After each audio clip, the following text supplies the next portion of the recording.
जय हिंद बच्चों मैं अजय कुमार वाराणसी उत्तर प्रदेश से आपके अपने चैनल नौ सेक्शन पे स्वागत करता हूं। बच्चों आप लोग की डिमांड थी कि एक चर वाले रैखिक समीकरण यानी कि linear equation in one variable को मैं बता दूं। बच्चों काफी छोटा टॉपिक है लेकिन इससे क्वेश्चंस आते हैं और किस तरह के आएंगे ये मैं आज की वीडियो में बताने जा रहा हूं। ये देखिए आपने जानते होंगे बीजीय व्यंजक यानी कि अलजेब्रिक एक्सप्रेशन और समीकरण, दोनों में अंतर क्या है। जो समीकरण होते हैं इक्वेशंस होते हैं इसमें बराबर का चिन्ह होता है, ठीक है। और ये जो आपके व्यंजक होते हैं एक्सप्रेशंस होते हैं बस वो एक्सप्रेशन की तरह होते हैं, एक कोमा देकर होते हैं। तो इससे आप पहचान सकते हैं कि ये एक्सप्रेशन है और ये समीकरण है। बच्चों चर मतलब होता है वेरिएबल, ठीक है। तो यहां हम देख रहे हैं इन जो एग्जांपल्स हैं इसमें जो है एक ही वेरिएबल है एक्स है। ये एक्स वेरिएबल मतलब कि इसकी वैल्यू जो है बदल सकती है, एक्स का मान हम कुछ भी भर सकते हैं, ठीक है। इस वाले उदाहरण में देखिए यहां पर एक्स भी है वाई भी है, इसका मतलब यहां पे दो चर है यानी कि दो वेरिएबल हैं। जो टॉपिक है हमारा वो क्या है, linear equation in one variable यानी कि एक चर वाले रैखिक समीकरण, ठीक है। तो यहां पर ये देखिए जितने भी ये उदाहरण है ध्यान रखिएगा, कई बार आ जाता है एग्जाम में कि इसमें से कौन सा ये लीनियर इक्वेशन यानी कि एक चर वाला रैखिक समीकरण है कि नहीं है, ठीक है। तो आप इस आधार पर पहचानेंगे। और ये देखिए ये रैखिक व्यंजक जो है नहीं है। तो इसमें क्यों ऐसा है, क्योंकि इसमें देखिए घात आ गया है, ठीक है। घात आ गया तो ध्यान दीजिएगा चर की अधिकतम घात कितनी होनी चाहिए, एक होनी चाहिए। इससे हम लोग जानेंगे। तो यहां देखिए ये इक्वेशन आपके सामने है यानी कि समीकरण आपके सामने है, तो ये इसको चर कहेंगे, ठीक है। ये 3 या 2 ये कांस्टेंट है बच्चों, बराबर का चिन्ह है यानी कि समता है। और ये पूरा क्या है, एक समीकरण है यानी कि इक्वेशन है। और ये वाला आपका देखिए आपका जो हाथ है उस हिसाब से ही देखिएगा, ये आपका बायां पक्ष है और ये आपका दायां पक्ष है। तो इसका ध्यान रखिए, कई बार इस पे भी सवाल आता है तो बच्चे कई बार कंफ्यूज हो जाते हैं कि बायां पक्ष ये आपका लेफ्ट हैंड साइड हो गया, आपका एक्चुअल में लेफ्ट है। देखिए मेरा राइट है ये लेफ्ट है, ठीक है। तो इस हिसाब से ही आप इसको प्रश्न में जब आएंगे तो आप इस तरीके से ही आप इसको सोचेंगे, ठीक है, कि आपका बायां पक्ष मतलब कि लेफ्ट हैंड साइड और दायां पक्ष यानी कि राइट हैंड साइड। बच्चों देखिए एकदम सिंपल सवालों से हम स्टार्ट करेंगे और थोड़ा कॉम्प्लेक्स पे जाएंगे। देखिए आपके सामने ये प्रश्न है, इसमें हमें क्या करना है, हल ज्ञात कीजिए यानी कि इसमें x की वैल्यू निकालनी है, ठीक है। 2x - 3 = 7 है, ठीक है। यहां हमें ये जब भी इस तरह के सवाल आए तो ध्यान दीजिएगा इसमें हमेशा x को अकेला करना होता है। तो इसमें तरीका जो है कि x को अकेला करने के लिए बाकी 3 और ये 2 को हटाना पड़ेगा।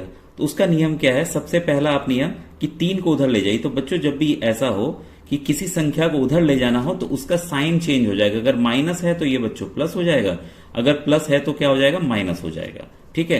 तो हम -3 को उधर ले जाएंगे तो कितना हो जाएगा, प्लस हो जाएगा।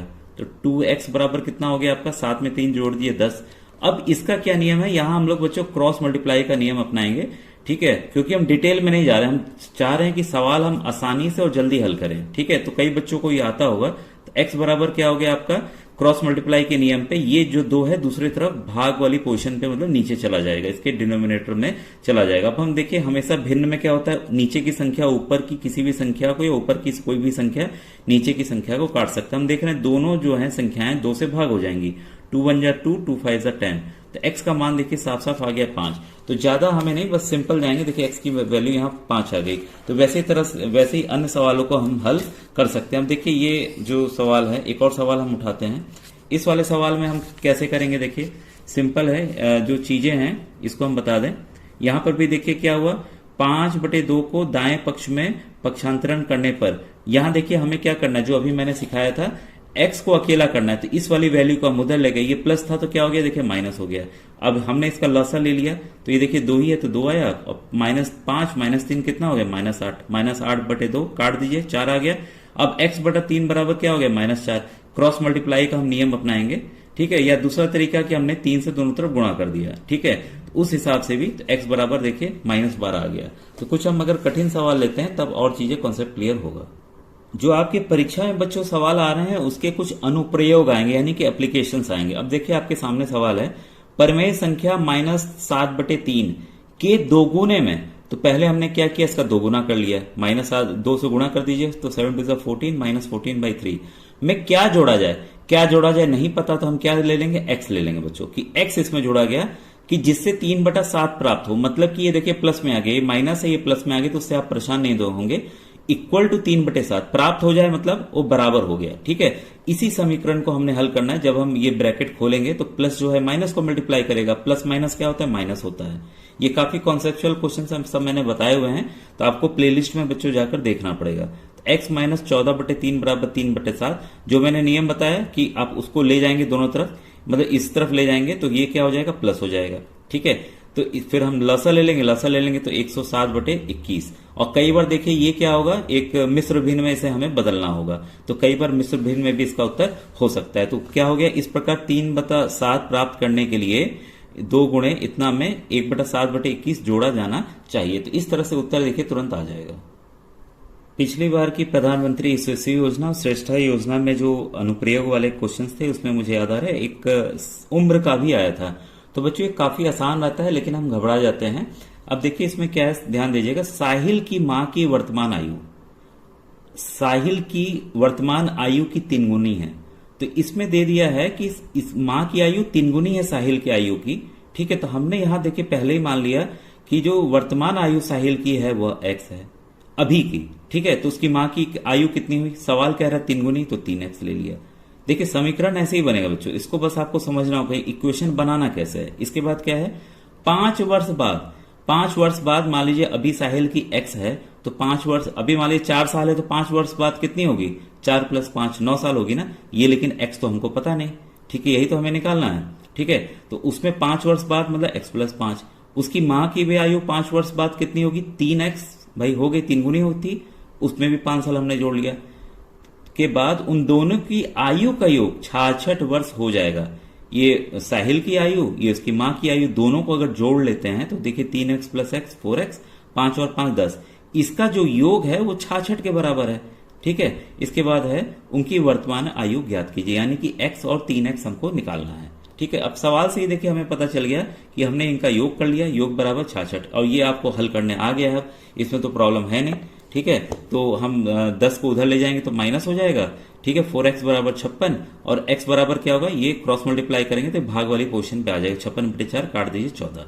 तो साहिल की उम्र तो भाई पता चल गई, कितनी हो गई, 14। और इसको क्या करेंगे हम, 3 से गुणा कर देंगे। 3 से गुणा करेंगे आएगा 42, 42 में 14 जोड़ दीजिए, कितना आ गया, 66। तो इस तरह से देखिए आसान सवाल होते हैं, इसे हम हल इस के सामने एक प्रश्न है। ठीक है, इस तरह के भी प्रश्न आते हैं, और इसमें सवाल क्या कह रहा है, ए और बी की आयु का अनुपात, the ratio of the ages of A and B is 5:7। ठीक है, अब से 4 वर्ष पश्चात मीन्स आफ्टर 4 ईयर्स उनकी आयु का अनुपात 3:4 होगा, यानी कि after 4 years the ratio of their ages will be 3:4। तब बी की वर्तमान आयु होगी, तब what is the present age of B. तो ये सवाल है। तो बच्चों देखिए जब भी अनुपात के प्रश्न हो, ठीक है, तो मैंने हमेशा कहा है जब भी अनुपात के प्रश्न हो, A/B दिया हुआ है 5:7, तो हमने मान लिया फिर A का 5x है और B का कितना है, 7x है। ठीक है, 4 वर्ष पश्चात मतलब अगर A की 5x है तो 4 वर्ष पश्चात कितना होगा, इसमें 4 जोड़ दीजिए। अभी मैंने जस्ट साहिल वाले माँ और साहिल का बताया था, वैसे ही B की आयु कितनी होगी, 7x + 4। अब करज उनकी आयु का अनुपात कितना हो जाएगा, 3/4, तो हमने 3/4 इसके बराबर कर दिया। अब ये समीकरण हमें प्राप्त हो गया, बस इसे हमें हल करना है। ठीक है, तो हम क्रॉस मल्टीप्लाई का नियम अपनाएंगे। अब इधर 4 को ऊपर ले जाके गुणा करते हैं, इधर 3 से गुणा करते हैं, तो 5 4 20x, ठीक है, प्लस 16 बराबर 21x प्लस 12।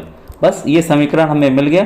क्या करेंगे हम, 20x को उधर ले जाएंगे, या इधर उल्टा भी ला सकते हैं, तो उल्टा ही ले आता हूँ। ठीक है, क्योंकि फिर माइनस के लिए बच्चे परेशान होंगे, तो -x बराबर -4, माइनस से मल्टीप्लाई कर दिए तो दोनों तरफ क्या हो गया, प्लस हो गया, तो x बराबर क्या हो गया, 4। ठीक है, तो यहाँ पर देखिए a की तो आयु हमें x ये पता चल गई कितनी है, ये 4 है x की वैल्यू। b का आयु पूछ रहा है, तो b की आयु कितनी है, 7x। 7 में क्या करना है हमें, 4 से बस गुणा करना है, 28, तो 28। तो इसलिए इसका देखिए बच्चों यहाँ पर b उत्तर होगा।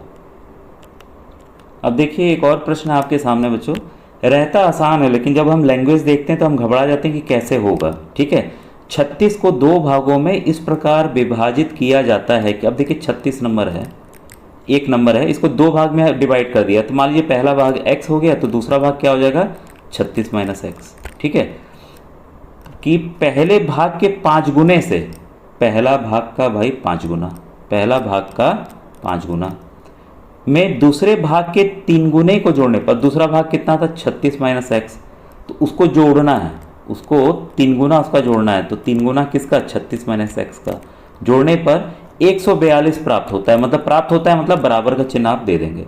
बस इसी समीकरण को बच्चों आपको हल करना है। ठीक है, आप हल करेंगे तो बच्चों इसका उत्तर जो आएगा x बराबर आ जाएगा आपका, x बराबर आ जाएगा आपका 17। तो दूसरी संख्या क्या हो जाएगी, 36 में 17 घटा दिए, दूसरी संख्या हो जाएगी 19। तो इसलिए देखिए ऑप्शन नंबर डी जो है वो आपका यहाँ सही है।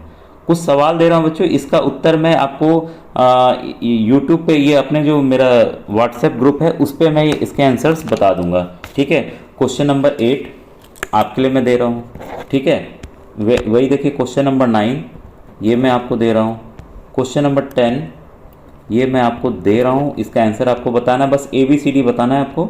ठीक है, और क्वेश्चन नंबर 11, 4 क्वेश्चन आपके बच्चे होमवर्क ले रहेंगे। ठीक है, और इसमें जो नहीं आएगा, मैं मान रहा हूँ कि थोड़ा ये कठिन प्रश्न है, जो नहीं आएगा आप कमेंट सेक्शन में बच्चों बताइएगा, तब मैं इन 4 प्रश्नों को 8, 9, 10, 11 बस आप संख्या लिखिएगा, सब प्रश्न संख्या, ये 9 समझ में नहीं आया, 10 समझ में नहीं आया तो मैं उसे बच्चों हल करा दूंगा। ठीक है बच्चों, आज का वीडियो कैसा लगा ज़रूर बताइएगा। Thank you very much.